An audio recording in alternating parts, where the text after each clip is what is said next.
సొదొమ గొమొర్రా పట్టణం మీద పంపించినట్లుగా నిప్పులు అలా రక్షించబడిన తర్వాత కూడా చెడు బ్రతికిన వారి మీదకైనా పంపిస్తాడు ఆయన తీర్పుని.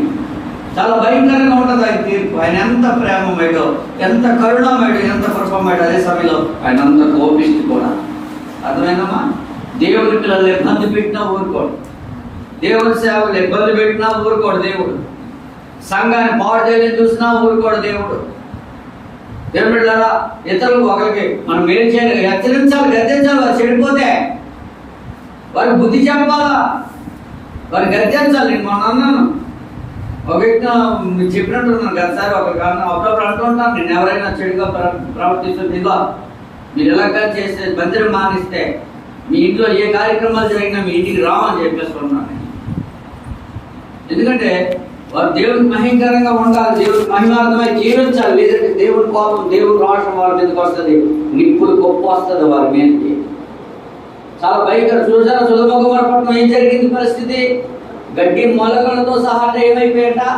కాలిపోయాయి. దేవుడు తీర్పు అలా ఉంటుంది, భయంకరంగా ఉంటుంది. హల్లెలూయా.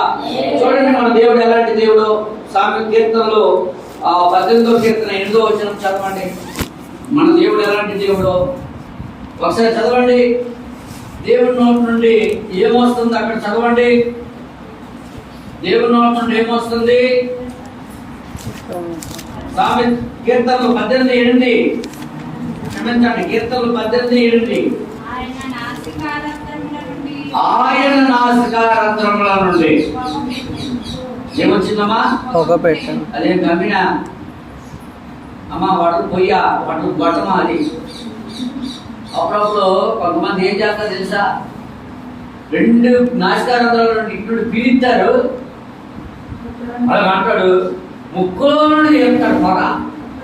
ఆడు ఇచ్చింది కాక, ఆడు అంటించింది కాక మిగతా వాళ్ళు కూడా అంటేస్తాడు. ఇంకొకటి అంటాడు, నా చెవులో నుండి కూడా తింటాడు చూస్తావు అంటాడు. దేనిలో చేస్తాడమ్మా?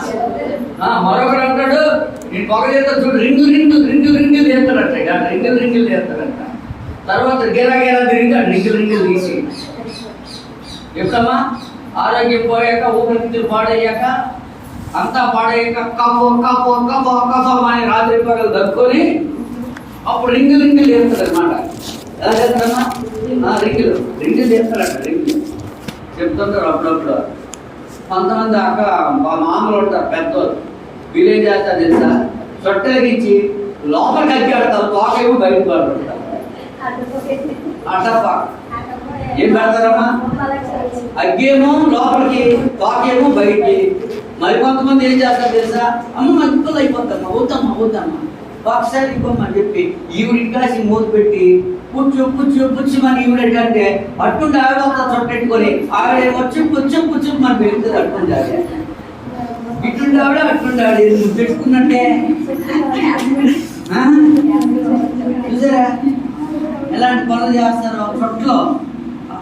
ఒకవేళ ఎవరికైనా అలాంటి అలవాట్లు ఉంటే, చొట్టు కాల్చే అలవాట్లు, సిగరెట్లు కాల్చే అలవాట్లు, దేవునికి ఇష్టం లేనటువంటి మందు తాగే అలవాట్లు, ఇంకే విధమైనటువంటి అలవాట్లు కానీ ఎవరికైనా ఉంటే దయచేసి చెప్తున్నాను, అలవాట్లు మానుకోండి.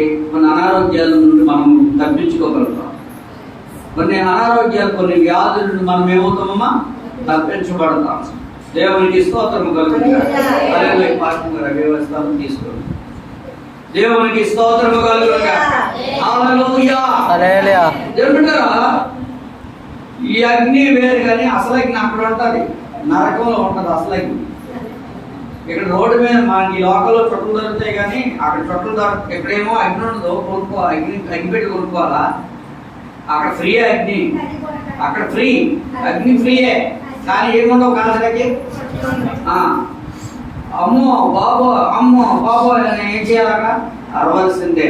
కేకలు వేయాలి, అరవాలి, ఇబ్బందులు పడాలి, తిప్పలు పడాలి, బాధలు పడాలి. భయంకరమైనటువంటి నుంచి నరకమును తప్పించబడటానికే, మనకు తప్పించడానికి, మనం విడిపించడానికే మన ప్రభు అయిన మన రక్షకుడు యేసు ఆ పరలోకం ఈ లోకానికి వచ్చారు. ఆయన నాసికారంధ్రాల నుండి ఏమొస్తుందంటమ్మా? ఒక పుట్టెను. తర్వాత ఆయన నోట నుండి ఏమొస్తుందమ్మా? అంటే ఇప్పుడు ఎక్కడ నుండి అగ్ని వస్తుంది? దేవుడు ఎక్కడ ఉన్నాడు? అక్కడ ఉన్న దేవుని నోట నుండి సొదొమ గొమొర్రా మీదకి ఎక్కడ నుండి అగ్ని వచ్చింది? ఇప్పుడు ఎక్కడ నుండి? ఆకాశమే కానీ ఎవరి దగ్గర నుంచి? దేవుడి దగ్గర నుండి వచ్చింది. ఎవరి దగ్గర నుండి వచ్చింది? దేవుని యొద్ద నుండి అగ్ని వచ్చింది. మరొక మాట చదువుతాం, చదువుకుందాం. 140వ కీర్తన 10వ వచనం. కీర్తనలు 140:10 చదవండి త్వరగా. హల్లెలూయా. 140వ కీర్తన 10వ వచనం చూడండి. ఇంకా చూసారా ఎలాంటి నిప్పులు వేశాడు దేవుడు? ఎలాంటి నిప్పులమ్మా? తెలుసా? కనకనలాడే నిప్పులు. అప్పుడు కర్రపై పెడుతుంటా కదా, మంచి చెక్కలు తెచ్చి పెడితే మంచి నిప్పులు కాదు, అవి ఎలాగొట్టాయమ్మా? కనకనలాడుతుంటాయి. అప్పుడు ఇలాంటప్పుడు ఆడుకోవాలి. ఆడితే ఈ బొబ్బి పొయ్యికో వేసుకోవచ్చు, లేకపోతే మనవాడిని ఆపుకోవచ్చు. మంట పెట్టి ఏం పెట్టమా అది వేడి చేసి మనవలు చెట్టులు ఉంటాయి. శీతాకాలం వస్తే ఏం చేస్తారమ్మా? శీతాకాలం వస్తే నిప్పులు పెట్టుకొని వెచ్చదనం కోసం పెట్టుకుంటారు. కనకనలాడే నిప్పులు ఎక్కడి నుండి వచ్చాయి? ఎక్కడి నుండి వచ్చాయి అవి? ఎవరి మీద వేయబడ్డాయి అవి? సొదొమ గొమొర్రా మీద ఎవరు వేశారు? దేవుడే వేశాడు. తీర్పు ఎవరు తీర్చారు?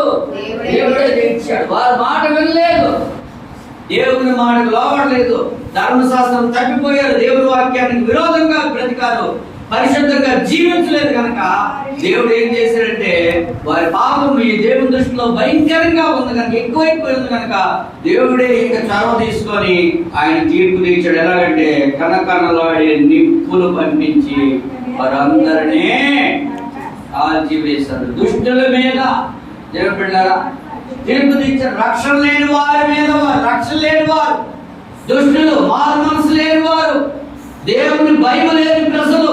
దేవుని బిడ్డలారా ఈ రోజు మనకు మారు మనసు వచ్చిందా? దేవుని భయం కలిగి ఉన్నామా?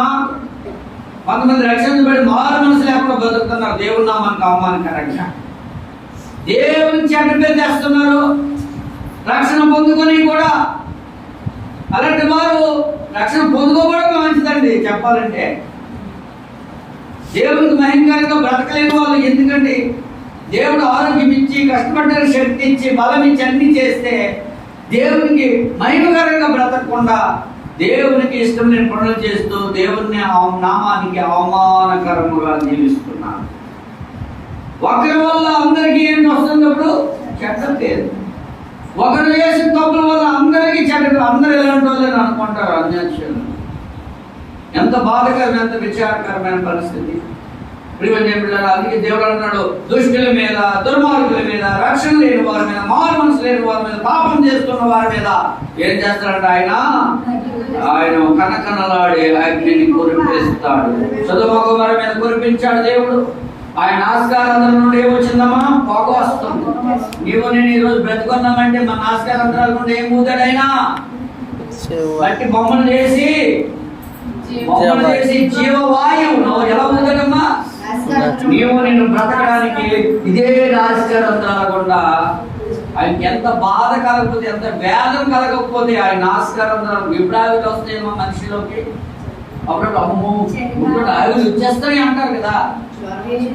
వేడి అంటే బాధ కలిగినప్పుడు, శ్రమ కలిగినప్పుడు, ఒంటిలో కష్టాలు ఉన్నప్పుడు, ఇంట్లో కష్టాలు ఉన్నప్పుడు, ఇంట్లో బాధలు ఉన్నప్పుడు, ఆ టెన్షన్ తట్టుకోలేక యేసు ప్రభు గారు కూడా మరి గెత్సేమనే వనంలో, గెత్సేమనే తోటలో ఆయన ప్రార్థన చేస్తున్నప్పుడు మరింత ఆతురముగా ప్రార్థన చేస్తున్నప్పుడు ఆయన శరీరంలో నుండి చెమటికి బదులుగా రక్తం వచ్చిందంట. ఏమొచ్చిందమ్మా? ఎందుకు అంత ఆతురత ఆయనకి? ఎందుకు అంత టెన్షన్ పడాల్సి వచ్చిందంటే ఆ తర్వాత ఏం జరగబోతుందో ఆయనకి తెలుసు. వెంటనే వచ్చేసారు ఎవరమ్మా? సైనికులు, రోమా సైనికులు వచ్చారు. ఇస్కరియోతు యోధ వచ్చాడు. ప్రభు ఎక్కడ ఉన్నాడో నేను మీకు అప్పగిస్తాను, మీరు నాకు ఏమిస్తారని చెప్పి 30 వెండి నాణాలు ఇచ్చారు, అమ్మేశారు.